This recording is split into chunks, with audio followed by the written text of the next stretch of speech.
We are going to Interlaken. 1102 is Interlaken Ost, and then we'll go down papuntang Groningen. Guys, kita nyo yung A, B, C, D. Diba? Kung mapapansin nyo, ang A nakalagay doon, ang number 2, ang B number 1. Ibig sabihin na class. A is second class, B is first class. So, bawal umupo ng nasa first class pero yung ticket mo ay second class. May penalty yon, 100 francs.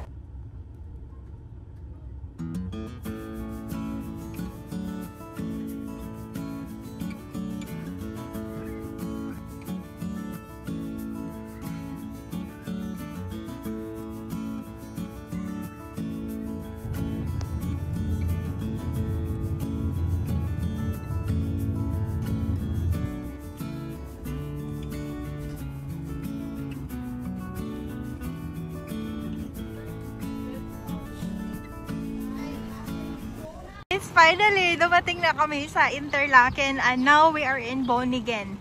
We will be going to Lake Brienz after namin mag-check-in, and this is the view. Oh my goodness.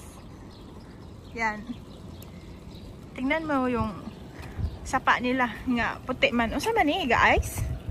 I'm planning to swim pero kung ingani kabugnaw basig di na lang siguro. Di na ko kaya, akong bones not ready for this, pero na ako'y pang swim. I've been born again! Yay! Ayun na! It's already 1 o'clock. Sakto yun kaayo ang sa manin, nag-mower.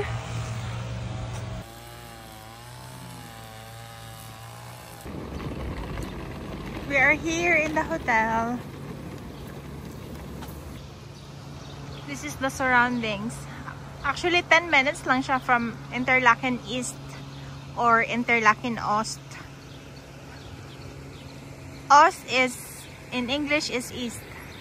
Pupunta kami dun sa Esselt World. Baka bukas, tingnan namin kasi mag-i-Interlaken kami. Mag-paragliding kami. Ito para yung hotel namin. Medyo rustic na yung itsura niya. Pero, grabe yung loob, yung super, yung Swiss type na hotel. Kasi ano siya eh, luma na nga.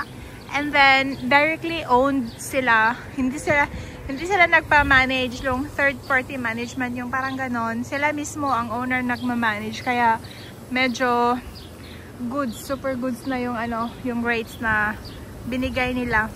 Nga din pala, sabi niya na if in case na mag-book kayo, pwede kayong tumawag sa owner directly para mas makamura kayo. At kasi pag mag-booking.com kayo, may admin fees yon.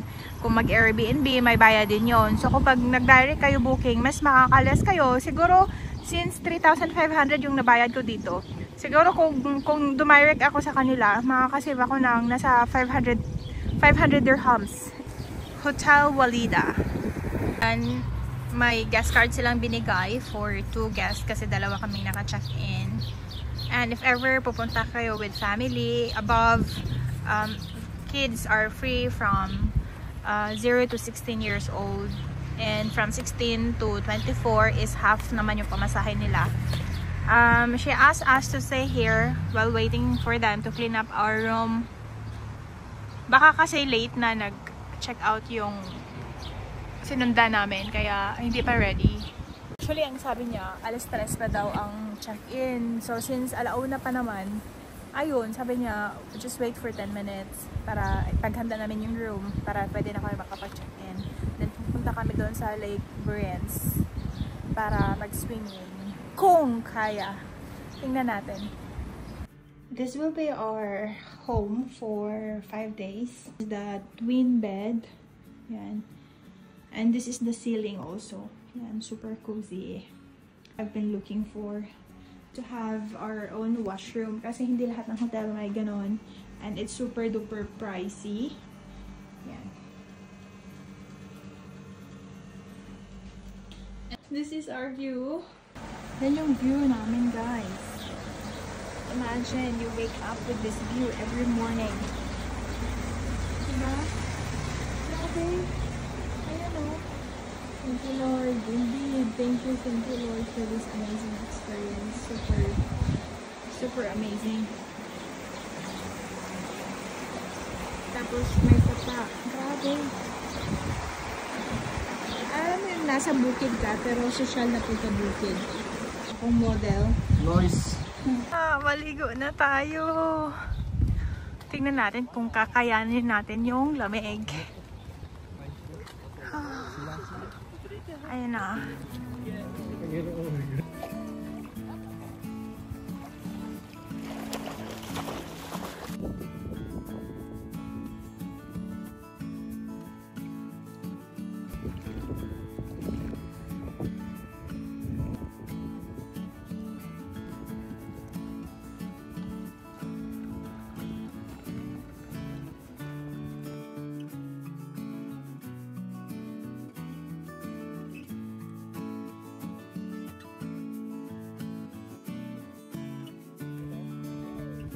Gusto ka?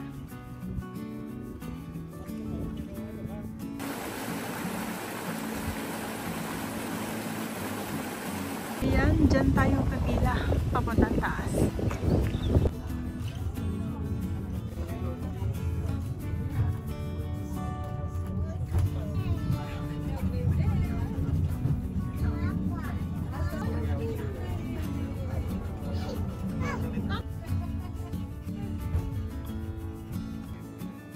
We're in top of Interlaken, Harderkum. Doon tayo naligo kanina, oh. Naligo. Ay, hindi pala. Muntika ng maligo. Yun doon. Dito.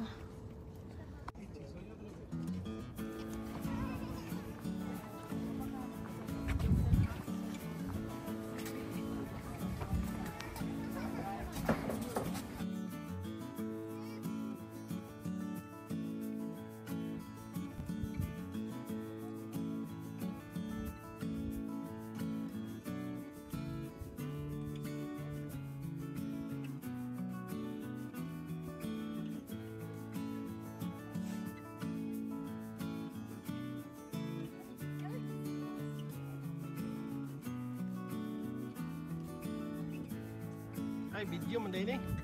Ang lamig. Ayan, may playground sila. Mga dagkong unggoy na sa Pikas. Muna ang Harderkom. Tapos, facing the Interlaken. Ayan yung Eiger Mountain. And then yung likod ani nga bukid, Grindelwald, Letterbrunnen, Wilderswil, and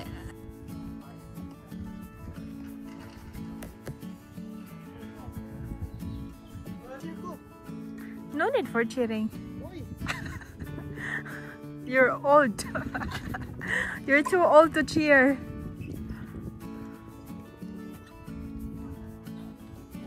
Oh no. Huh?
Can I order sparkling water?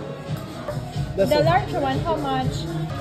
The large one, how much? The big one is 590. The small one is 470. Can you take the large? Yes. Large better. Thank you.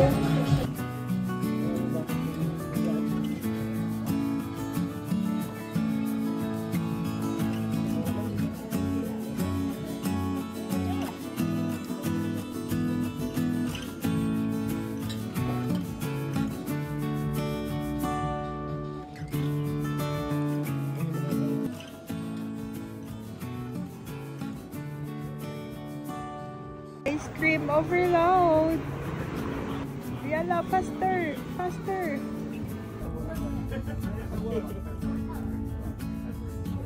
Again,